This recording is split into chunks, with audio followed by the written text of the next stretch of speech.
বাংলাদেশের প্রেক্ষিতে আজকের যে আলোচনা সেটা অত্যন্ত গুরুত্বপূর্ণ।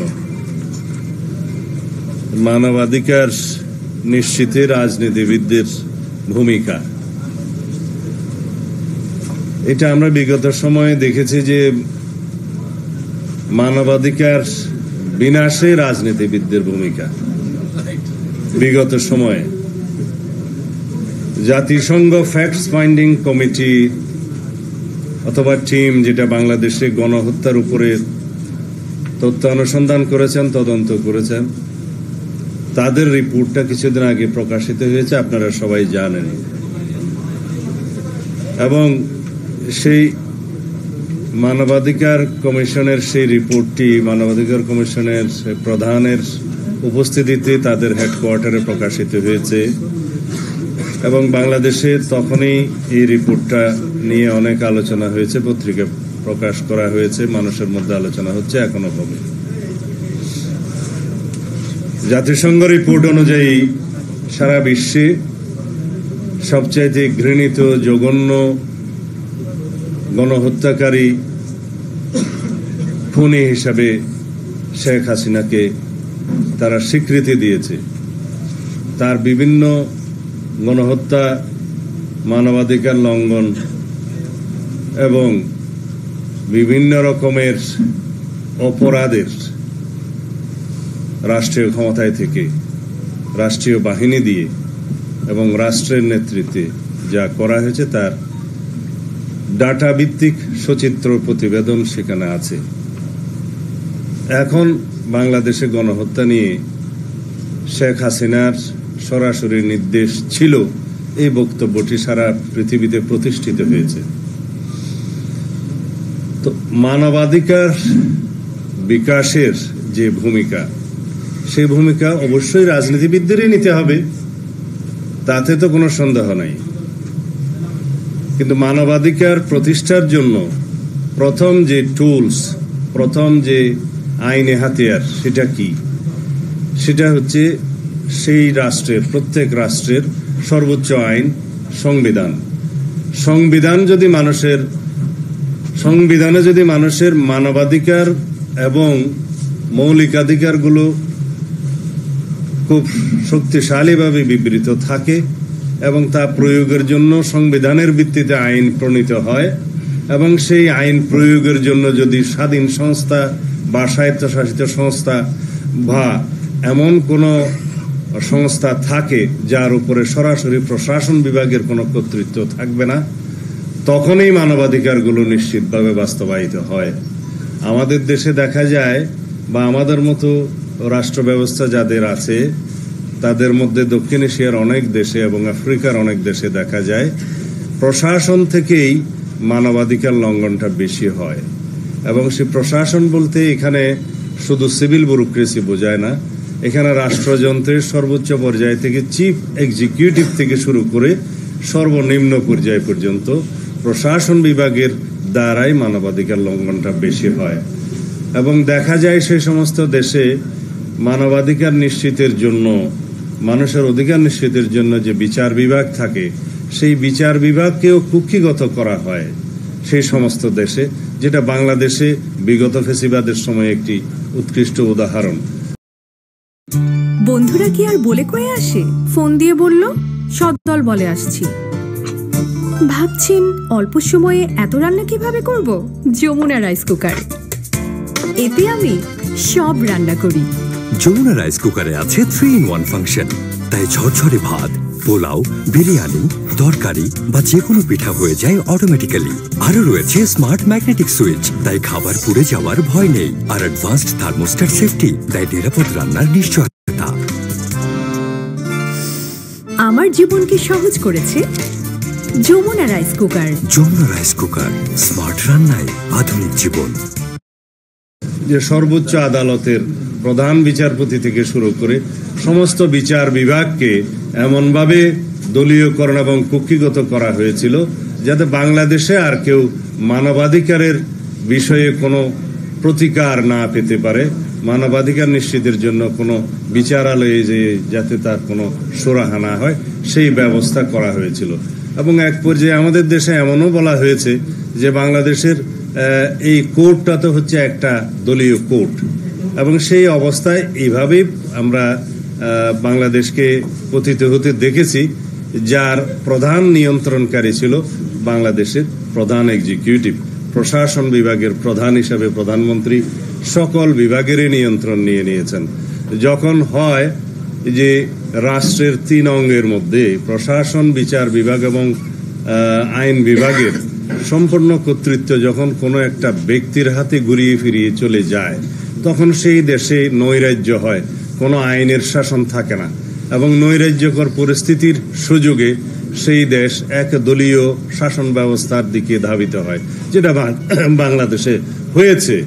আমরা সাংবিধানিকভাবে যেটা দেখেছি, বাংলাদেশে সাংবিধানিক কর্তৃত্ব, সাংবিধানিক একনায়কতন্ত্র এবং সংসদীয় একনায়কতন্ত্র এবং একদলীয় রাষ্ট্র ব্যবস্থার যে বাস্তব রূপটা আমরা দেখেছি, যেটা থিওরিটিক্যালি সম্পূর্ণ করার জন্য হয়তো সাহস করে নাই, সামনে হয়তো করে ফেলতো ডি জোর হিসাবে, কিন্তু ডিফেক্টও আমরা দেখেছি যে একদলীয় শাসন ব্যবস্থা, এক ব্যক্তির একনায়কতন্ত্র এবং কনস্টিটিউশনাল ফোয়ারার এবং সংসদীয় একনায়কতন্ত্র প্রায় প্রতিষ্ঠিত হয়ে গেছিল।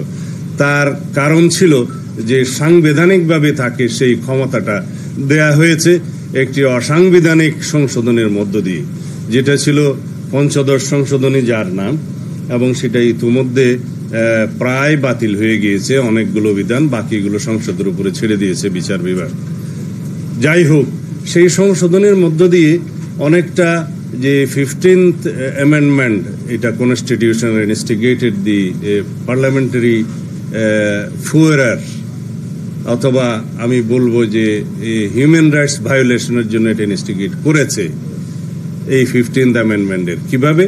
কারণ যে অ্যামেন্ডমেন্টের মাধ্যমে প্রতিষ্ঠিত হয়ে গেল যে চাইলে সরকার প্রধান তার রাষ্ট্রীয় ক্ষমতায় থেকে যেভাবে খুশি নির্বাচন করে এবং নামমাত্র নির্বাচন করে, নির্বাচনের নাটক করে রাষ্ট্র ক্ষমতা তার ইচ্ছা মতো দীর্ঘায়িত করতে পারবে, সেই জায়গায় তখন হিউম্যান রাইটস রক্ষণাবেক্ষণের জন্য তার কোনো আর বাধ্যকতা থাকে না।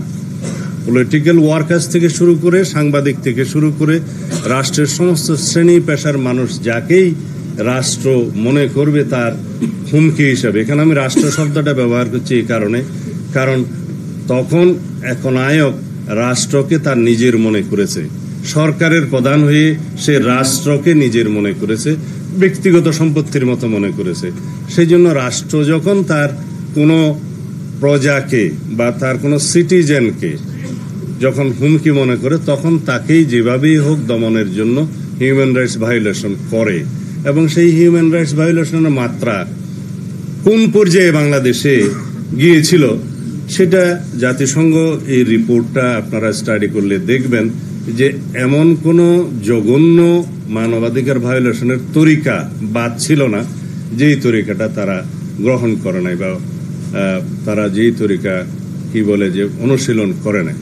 আপনারা শুধু আয়নাগরের কথা শুনেছেন, বা আমাদের মুখে আমাদেরকে গুম করার কাহিনী শুনেছেন, ইতিহাস শুনেছেন। যারা মৃত্যুবরণ করেছে তারা তো বক্তব্য দেওয়ার কোনো সুযোগ নেই।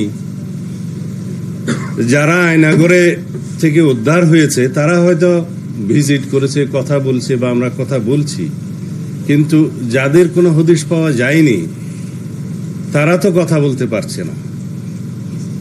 আপনারা হয়তো আন্দাজ করে নিতে পারেন, বা বিভিন্ন রকমের হয়তো আপনারা শুনেছেন বিভিন্ন রকমের বয়ান যে কাকে কিভাবে হত্যা করা হয়ে থাকতে পারে, বাট এক্স্যাক্টলি সিনারিওটা আমরা দেখি নাই।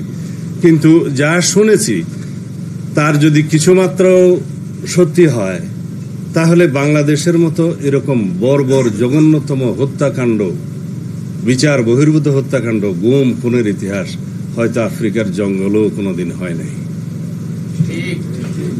সেই রকম একজন স্বৈর শাসক এবং সেই রকম একজন ফ্যাসিস্ট গণহত্যাকারী আওয়ামী প্রধান শেখ হাসিনাকে এখনো আমরা অনুশোচনা করতে দেখিনি। আওয়ামী লীগের কোন নেতা কর্মীকে এখনো পর্যন্ত গণহত্যার দায় স্বীকার করে, অনুশোচনা করে, ক্ষমা চেয়ে তারপরে বাংলাদেশের রাজনীতি করবো এই কথা বলতে শুনিনি। এটা ভাবতে অবাক লাগে উল্টো তাদের বক্তব্য শুনলে মনে হয় বাংলাদেশের সাধারণ গণ অভ্যুত্থানে অংশগ্রহণকারী সাধারণ নাগরিকরাই যেন অপরাধ করেছে। এই অবস্থা থেকে আমাদের মুক্তি পাওয়ার জন্য সম্পূর্ণ একটি রাজনৈতিক সংস্কৃতি পাল্টাতে হবে। যে রাজনৈতিক সংস্কৃতি হবে বাংলাদেশের মানুষ সানন্দে গ্রহণ করবে ফেসিবাদের বিরুদ্ধে, অগণতান্ত্রিক প্রক্রিয়ার বিরুদ্ধে, যে কোনো রকমের রাজনৈতিক সংস্কৃতির বিরুদ্ধে যাতে সকল মানুষ আপন করে নিতে পারে সেরকম রাজনৈতিক সংস্কৃতি আমাদের চালু করতে হবে, চর্চা করতে হবে। এবং ফেসিবাদ বিরোধী জাতীয় ঐক্যকে সামনে নিয়ে ঊর্ধ্বে তুলে ধরে আমরা যদি আমাদের গণতান্ত্রিক রাজনৈতিক সংস্কৃতি বাংলাদেশের মানুষের সামনে উপস্থাপন করতে পারি, তাহলে স্বৈরাচারের কখনো আর উন্মেষ হবে না, উৎপাদন হবে না ফেসিবাদের। সেই জন্য শুধুমাত্র ফেসিবাদকে আমরা পুলিশ দিয়ে যেন রুখে না দাঁড়াই, যে পুলিশ দিয়ে তাদেরকে রাস্তায় রুখবো, সেটা বিষয় নয়। বিষয় হচ্ছে আপনাকে রাজনীতি দিয়ে রাজনীতিকে অপোজ করতে হবে, রাজনৈতিক সংস্কৃতি দিয়ে মানুষের সামনে বিকল্প রাজনৈতিক সংস্কৃতি উপস্থাপন করতে হবে। তাহলে পরে অটোমেটিক একটা স্বয়ংক্রিয়ভাবেই বাংলাদেশ থেকে ফেসিবাদের সমস্ত ঝাড় রুট, সমস্ত শিকড় উপড়ে দেওয়া যাবে।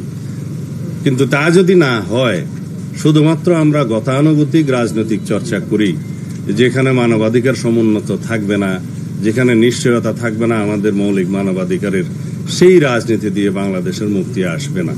সেই জন্য আমরা সংবিধানের এমন সব সংশোধনী প্রস্তাবনা এনেছি আমাদের মানবাধিকার সেকশনে এবং হিউম্যান রাইটস সেকশন সহ ফান্ডামেন্টাল মৌলিক মানবাধিকার সেকশনগুলো প্রায় একই রকম উচ্চারণ করতে, যে আমাদের যেগুলো মানবাধিকার সেগুলো অবশ্যই মানুষের মৌলিক অধিকার, আর যেগুলো মৌলিক অধিকার তার মধ্যে অধিকাংশই এখন মানবাধিকার হিসেবে স্বীকৃতি পাচ্ছে। যেমন ইন্টারনেট সেবা, আমি আমার বন্ধুর সাথে আলাপ করছিলাম যে ইন্টারনেট সেবাটা কিভাবে রাইট টু ইনফরমেশনটা মানবাধিকারে রূপান্তরিত হবে বা হয়েছে, সেটা গুরুত্ব কি। তো উনি বললেন যে রাইট টু ইনফরমেশনটা যদি শিওর করা না যায়, তাহলে মানুষের যে কোনো অধিকারের বক্তব্যটা তো কমিউনিকেট হবে না। সেই জন্য এটি ইটস ওয়ান কাইন্ড অফ মানবাধিকার বলা যায়, রাইট টু ইনফরমেশন এবং আমাদের যে তথ্য পাওয়ার বা নেট পাওয়ার অধিকার, এগুলা। এইভাবে বর্তমান সময়ে ভোটাধিকার নিশ্চিত করাটাও আমাদের মানবাধিকার এবং মৌলিক অধিকারের অন্যতম, যেটা আমাদের মাঝখান থেকে হারিয়ে গিয়েছিল বিগত সময়ে।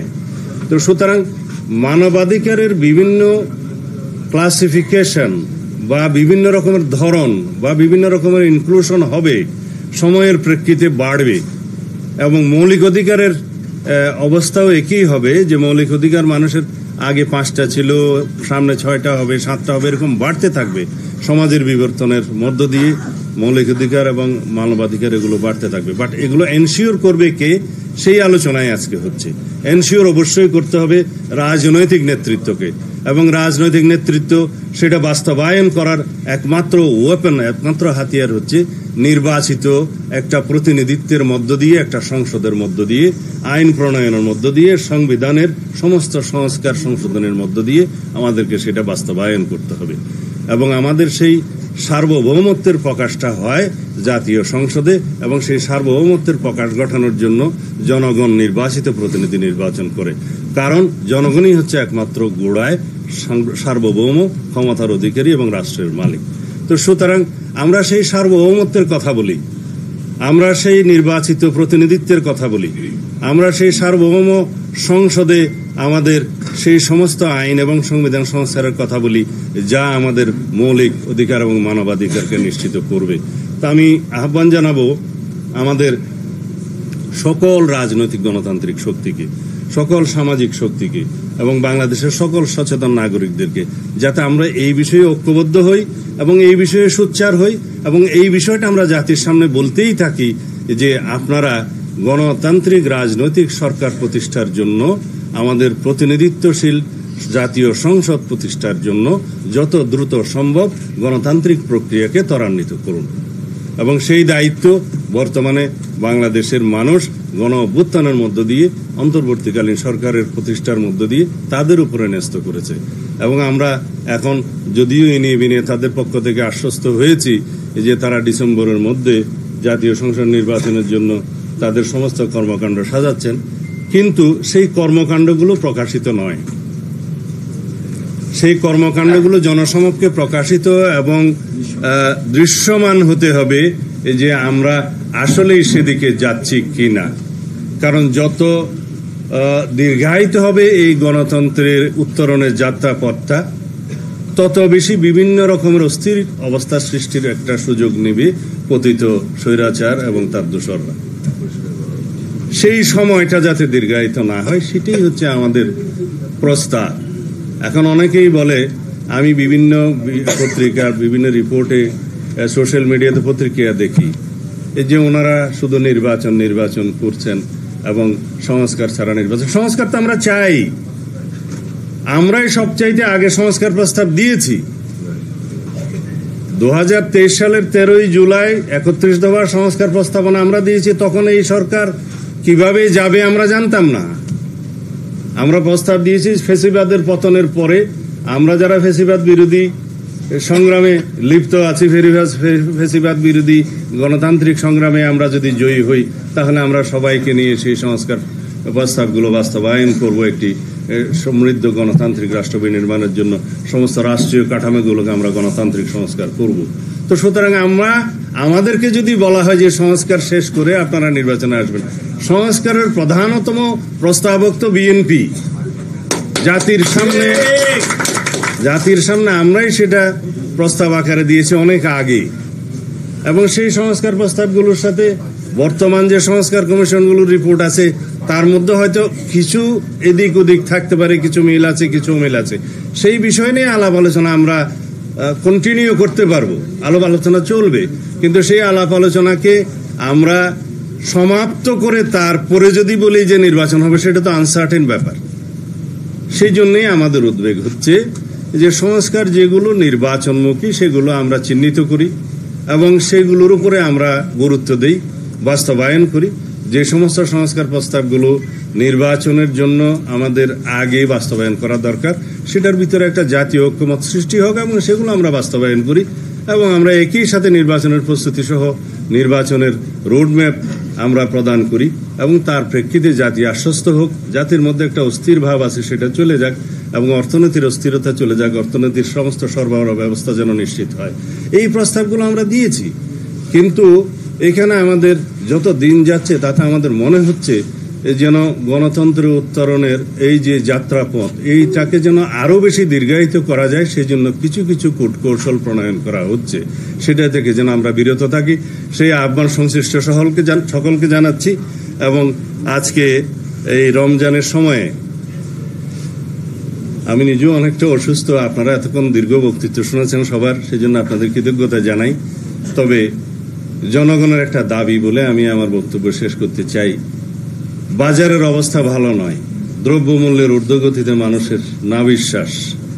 আমরা যদি শুধু বিভিন্ন রাজনৈতিক তত্ত্ব ঘাঁটি আর মানুষের পেটে যদি ভাত না থাকে, দ্রব্যমূল্যের ক্রয় ক্ষমতা যদি তাদের না থাকে এবং তাদের আয়ের সাথে যদি তাদের ক্রয় ক্ষমতার কোনো সঙ্গতি না থাকে, পারচেজিং ক্যাপাসিটি কমতে তলানিতে যায়, তাহলে মানুষ সরকারের সমস্ত ভালো কর্মকাণ্ডকেও কিন্তু তারা সমালোচনা করবে। এটাই নিয়ম। তা আমি আশা করব সমস্ত উপদেষ্টা মণ্ডলী, মাননীয় প্রধান উপদেষ্টা, আপনারা রমজানে গরিব মানুষের দিকে লক্ষ্য রাখুন, যাতে বাজারের পরিস্থিতি এমন হয় যে গরিব মানুষ অন্তত তাদের ক্রয় ক্ষমতার মধ্যে, ক্রয় সাধ্যের মধ্যে যাতে তারা নিত্য প্রয়োজনীয় দ্রব্যগুলো পায়, সেই জন্য বাজারের সরবরাহ পরিস্থিতি এবং দ্রব্যমূল্য পরিস্থিতি উন্নয়নের চেষ্টা করুন। অন্যথায় আপনাদের যে কোনো ভালো পদক্ষেপকেও তারা সমালোচনা করবে, এটাই স্বাভাবিক। সুতরাং জনগণ চেয়েছিল যাতে তারা স্বস্তিতে তারা সংসার নিয়ে থাকতে পারে, যাতে তারা অন্তত ক্রয় সীমার মধ্যে তাদের দ্রব্য মূল্য থাকে। তো সুতরাং এই দুইটা যদি না থাকে, তাহলে তারা আগেকার সরকারের সাথে আপনাদেরকে তুলনা করতে শিখবে। এবং সেটা আমরা চাই না। আমরা সর্বতোভাবে আপনাদেরকে সহযোগিতা করছি। আমাদের সহযোগিতা এই সরকারের সাথে সব সময় থাকবে, আমাদের সহযোগিতা অব্যাহত থাকবে, কিন্তু আপনারা সাধারণ জনগণের এই দ্রব্যমূল্য পরিস্থিতির যাতে তাদের প্রসীমার মধ্যেই থাকে সেই ব্যবস্থা করুন। এই আহ্বান জানিয়ে আমি আমার বক্তব্য শেষ করছি।